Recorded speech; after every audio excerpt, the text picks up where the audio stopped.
편지 보내줘서 고마웠어 라고 나오코는 쓰고 있었다. 편지는 나오코의 집에서 이곳으로 바로 전송되어 왔다.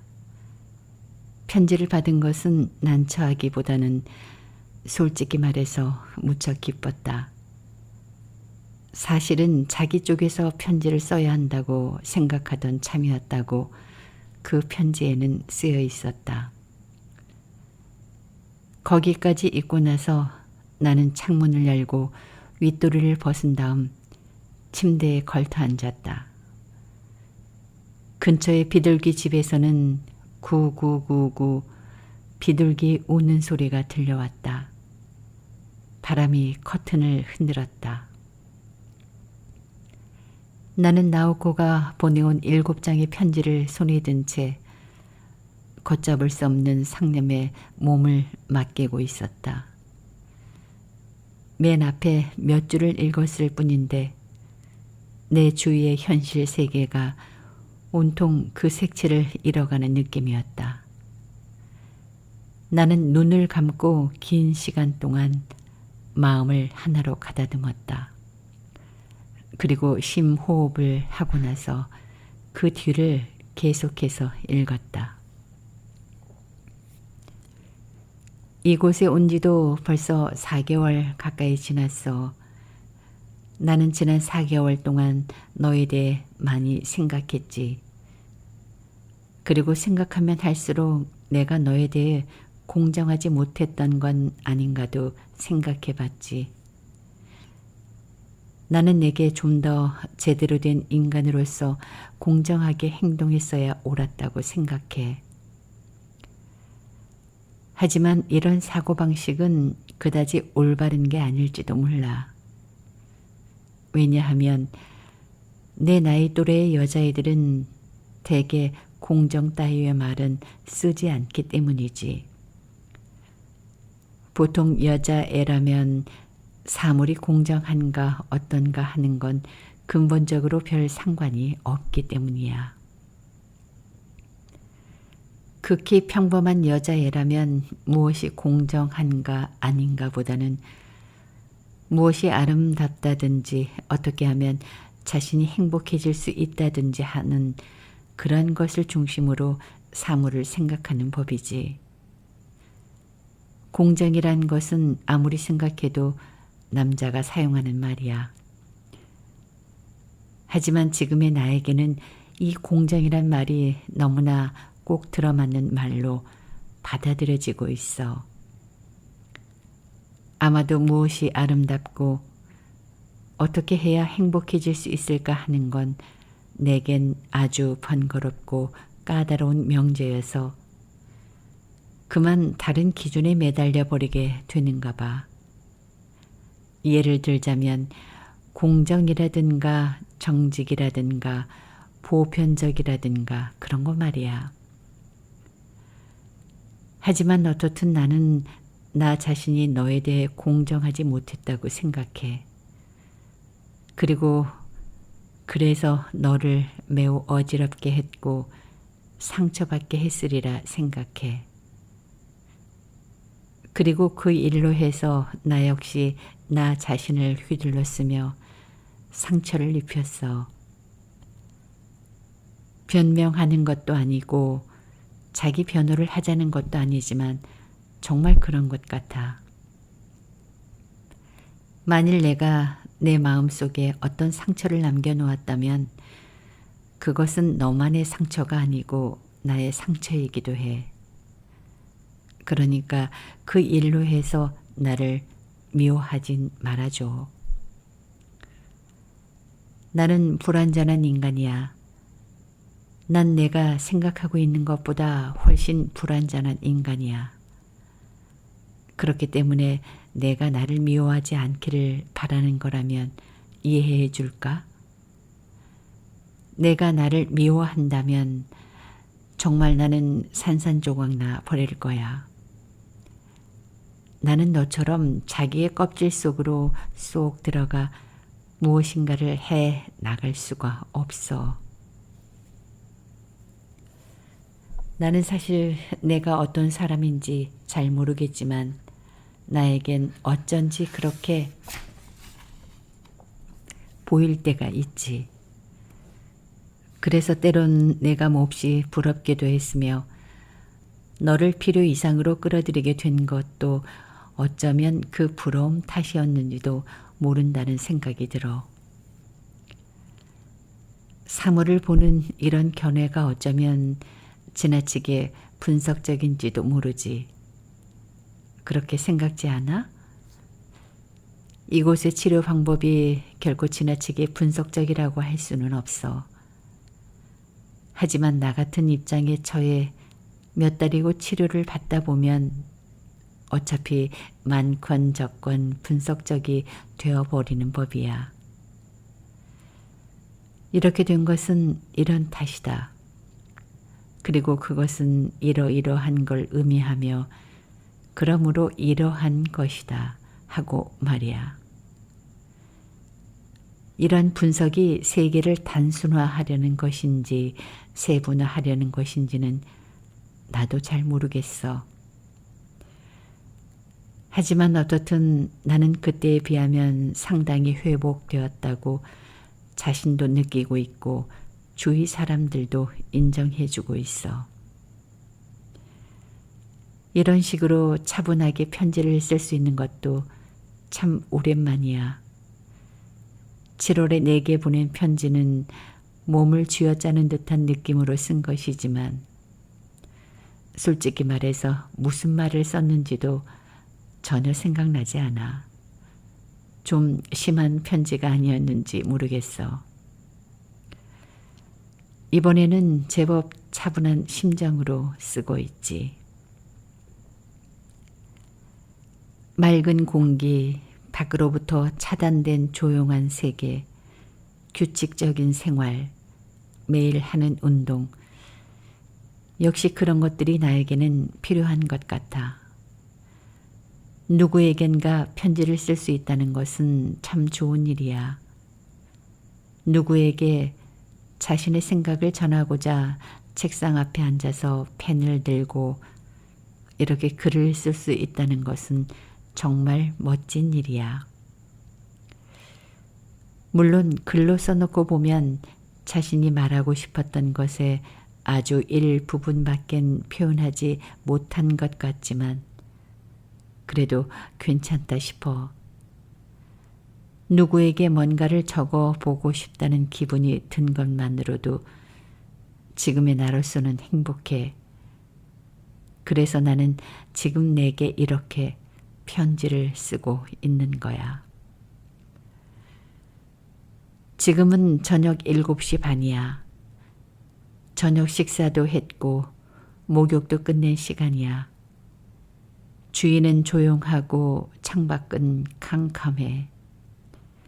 빛 한 줄기 비쳐들지 않아. 연휴 때는 별이 참 아름다웠는데 오늘은 흐려서 보이지 않아. 이곳에 있는 사람들은 하나같이 다들 별에 대해 잘 알아서 저것이 처녀 자리라든지 저것이 사수 자리라든가 하고 내게 가르쳐주곤 해. 아마 날이 저물면 아무 할 일이 없으니 별 수 없이 별에 대해 잘 알 수밖에 없겠지. 그리고 그와 마찬가지 이유로 이곳 사람들은 새랑 꽃이랑 벌레에 대해서도 아주 잘 알고 있어. 그런 사람들과 이야기하고 있자면 나 자신이 여러 가지 일에 대해서 얼마나 무지했던가를 깨닫게 되고 그런 식으로나마 깨닫게 되는 것이 무척 기분이 좋아. 이곳에는 모두 70명쯤 되는 사람들이 들어와 생활하고 있어. 그 밖에 스태프가 20명 남짓 있어. 무척 넓은 곳이라서 이 정도는 결코 많은 숫자가 아니야. 오히려 한산하다는 표현이 적절할지도 몰라. 사방으로 드넓게 자연이 충만해 있고 사람들은 다들 조용하게 지내고 있지. 너무 조용해서 때때로 여기가 정말 정상적인 세계가 아닐까 하고 느껴질 정도야. 하지만 물론 그렇진 않아. 우리들은 어떤 전제하에 여기서 살고 있으니까 이런 식이 될 수도 있겠지. 나는 테니스와 농구를 하고 있어. 농구팀은 환자라는 말은 싫지만 어쩔 수 없지. 스태프를 섞어서 구성해. 하지만 게임에 열중하다 보면 나는 누가 환자이고 누가 스태프인지 갈수록 알쏭달쏭해지는 것 같아. 이건 어쩐지 이상한 일이야. 이상한 일이란 게임을 하면서 주위를 보고 있자면 누구나 할 것 없이 모두 다 일그러져 보이는 거야. 어느 날 담당 의사에게 그 말을 했더니 내가 느끼고 있는 것은 어느 의미에서는 옳다고 했어.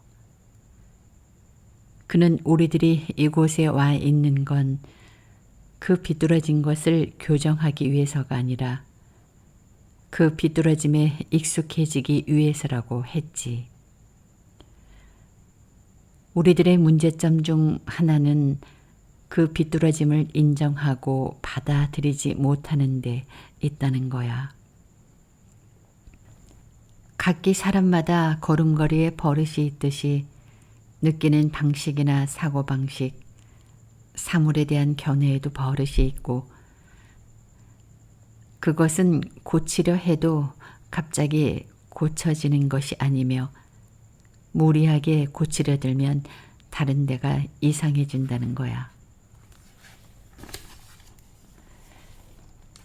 물론 이건 지극히 단순화한 설명이고 그런 건 우리들이 안고 있는 문제의 어느 한 부분에 지나지 않지만 그래도 그가 말하려는 뜻을 어슴푸레하게나마 알 것도 같아. 우리들은 확실히 자신의 비뚤어짐에 잘 순응하지 못하고 있는지도 모르지. 그래서 그 비뚤어짐이 불러일으키는 현실적인 아픔이나 고통을 적절하게 자기 속에 자리 잡게 할 수 없어서 또 그런 것에서 멀리 떨어지기 위해서 이곳에 들어와 있는 셈이야. 이곳에 있는 한 우리들은 타인을 괴롭히지 않아도 되며 타인으로부터 괴롭힘을 당하지 않아도 돼. 왜냐하면 우리는 모두가 자신이 비뚤어져 있다는 사실을 알고 있기 때문이야. 바로 그 점이 바깥 세계와 전혀 다른 점이야. 바깥 세상에서는 많은 사람들이 자신의 비뚤어짐을 의식하지 않고 살고 있거든. 하지만 우리들의 이 작은 세계에서는 비뚤어짐이야말로 전제 조건이지. 우리들은 인디언이 머리에 그 부족을 나타내는 깃털을 꽂고 있듯이 비뚤어짐을 몸에 달고 있어. 그리고 서로가 다치지 않도록 조용히 살고 있는 거야. 운동하는 것 이외에도 우리는 야채를 가꾸고 있어. 토마토, 가지, 오이, 수박, 딸기, 파, 양배추, 무, 그 밖에 여러 가지. 웬만한 것은 다 가꾸고 있지. 온실도 사용하고 있고. 이곳 사람들은 야채 가꾸는 일에 아주 익숙하고 또 열심이야. 책도 보고 전문가를 초청하기도 하고 아침부터 저녁까지 비료는 어떤 것이 좋다는 둥, 토질이 어떻다는 둥 그런 이야기만 하고 지내기도 해. 나도 야채 가꾸기를 아주 좋아하게 됐어. 갖가지 과일이며 야채가 매일 조금씩 자라나는 모습을 보는 건 정말 흐뭇한 일이야. 와타나베는 수박을 재배해 본 적이 있어? 수박이란 마치 작은 동물처럼 무럭무럭 자라는 법이야. 우리는 날마다 그런 싱싱한 야채며 과일을 먹으며 살아가고 있어. 고기며 생선도 물론 식탁에 나오지만 여기 있으면 그런 걸 먹고 싶다는 생각은 차츰 덜해져. 아무튼 야채가 너무 싱싱하고 맛있기 때문이야. 밖에 나가 산나물이며 버섯을 딸 때도 있어. 그런 것에도 전문가가 있어서 이건 좋다 저건 안 된다 하고 가르쳐 주곤 해. 덕분에 나는 여기에 와서 체중이 3kg이나 늘었는걸. 꼭 적절한 체중인 셈이지. 이게 다 운동과 규칙적인 식사 덕분이야. 그 밖의 시간에 우리들은 책을 읽거나 음악을 듣거나 뜨개질을 하거나 해. 텔레비전이라든가 라디오 같은 건 없지만 그 대신 아주 좋은 도서실도 있고 레코드 라이브러리도 있어. 레코드 라이브러리에는 말러의 교향곡 전집에서부터 비틀스까지 갖추어져 있어서 나는 늘 거기서 레코드를 빌려와 방에서 듣곤 해. 이 시설의 문제점이라면 한번 이곳에 들어오면 밖으로 나가기가 귀찮아지거나 혹은 무서워진다는 점이야. 우리들은 이곳에 있는 한 평화롭고 평온한 마음을 지니게 돼. 자신의 비뚤어짐에 대해서도 자연스러운 마음으로 대할 수 있고 자신이 회복된 것도 느끼게 되지. 하지만 바깥 세상이 과연 우리들을 이곳에서처럼 수용해 줄지 어떨지 나로서는 정말 확신을 가질 수가 없어. 담당 의사는 내가 이제는 차츰 외부 사람과 접촉을 갖기 시작해도 좋을 시기라고 해. 외부 사람이란 즉 정상적인 세계의 정상적인 사람이란 뜻인데 그런 말을 들어도 내게는 와타나베의 얼굴밖엔 떠오르지 않아. 솔직히 말해서 나는 부모님은 별로 만나고 싶지 않아. 그분들은 나로 인해 몹시 혼란을 겪고 있어서 이야기를 한다 해도 나는 어쩐지 참담한 심정이 될 뿐이야. 더구나 나로서는 너에게 설명해야만 할 일이 몇 가지 있어. 제대로 설명할 수 있을지 어떨지는 잘 모르겠지만 그건 아주 중요한 일이고 회피하고 지나칠 수도 없는 일이야. 하지만 이런 말을 한다고 해서 나를 짐스럽게 생각하지 마라. 나는 누군가의 무거운 짐이 되고 싶지는 않으니까.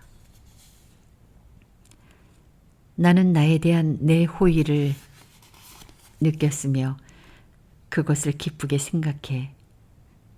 그래서 그 심정을 솔직하게 너에게 전하고 있을 뿐이야. 지금의 나는 다분히 그런 호의를 필요로 하고 있어. 만일 내가 내게 한 말 중에 어떤 말이든 부담스럽게 느껴진 게 있다면 사과할게. 용서해줘. 앞에서도 말했듯이 나는 내가 생각하고 있는 것보다는 불완전한 인간이야. 이따금 이런 생각을 해.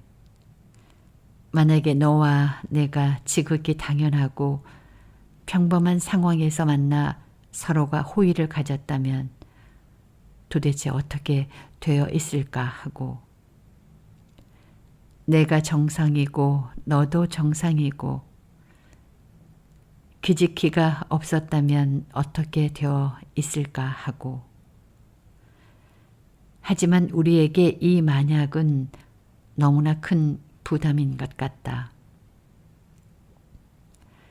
적어도 나는 공정하고 정직하게 되려고 노력하고 있어. 지금의 나로선 그렇게 할 수밖에 없거든. 그렇게 함으로써 내 심정을 조금이나마 내게 전하고 싶은 거야. 이곳 시설은 보통 병원과는 달라서 면회는 원칙적으로 자유로워. 하루 전에만 전화 연락을 한다면 언제든지 만날 수 있지. 식사도 함께 할 수 있고 숙박 시설도 있어. 내 사정이 허락될 때 한번 와줘. 만날 수 있기를 바랄게. 지도를 함께 보내. 편지가 길어져서 미안해. 나는 끝까지 읽고 나서 되풀이해 읽었다. 그리고 아래로 내려가 자동 판매기에서 커피를 뽑아 들고 돌아와 그것을 마시면서 또 한 번 되풀이해 읽었다. 그리고 그 7장의 편지를 봉투에 다시 넣어 책상 위에 놓았다. 핑크색 봉투에는 여자치고는 좀 지나치게 차분하다 싶을 만큼 또 또박또박 작은 글씨로 내 이름과 주소가 적혀 있었다. 나는 책상 앞에 앉아서 잠시 그 봉투를 바라보았다. 봉투 뒷면의 주소에는 아미료라고 쓰여 있었다. 묘한 이름이었다. 나는 그 이름에 대해 5, 6분 동안 두루두루 생각해 본 끝에 이건 아마 프랑스어의 아미로부터 따온 게 아닐까 하고 상상했다. 편지를 책상 서랍에 넣고 나서 나는 옷을 갈아입고 밖으로 나갔다. 그 편지 가까이에 있다간 10번이고 20번이고 되풀이해 읽을 것만 같은 기분이 들었기 때문이다. 나는 예전에 나옥과 둘이서 늘 그랬듯이 일요일 도쿄의 거리를 정처 없이 어슬렁 걸었다. 그녀의 편지 한 줄 한 줄을 생각하고 내 나름대로의 생각을 정리하면서 시내 거리를 헤매고 다녔다. 그리고 날이 저물어서야 기숙사로 돌아와 나오코가 있는 아미료에 장거리 전화를 걸어봤다. 교환이 나와 용건을 물었다. 나는 나오코의 이름을 대고 될 수 있으면 내일 오후에 면회하러 가고 싶은데 가능할지 어떨지를 물었다. 교환은 나의 이름을 묻더니 30분 후에 다시 한번 걸어주면 좋겠다고 했다. 나는 식사를 끝내고 다시 전화를 걸었다. 같은 교환의 목소리가 나와 면회가 가능하니 꼭 오세요 라고 했다. 나는 고맙다고 말하고 전화를 끊은 후에 배낭에 갈아입을 옷과 세면 도구를 챙겼다. 그리고 잠이 올 때까지 브랜디를 마시면서 읽다가만 마의 산을 마저 읽었다. 그래도 가까스로 잠이 든 것은 새벽 1시가 지나서였다.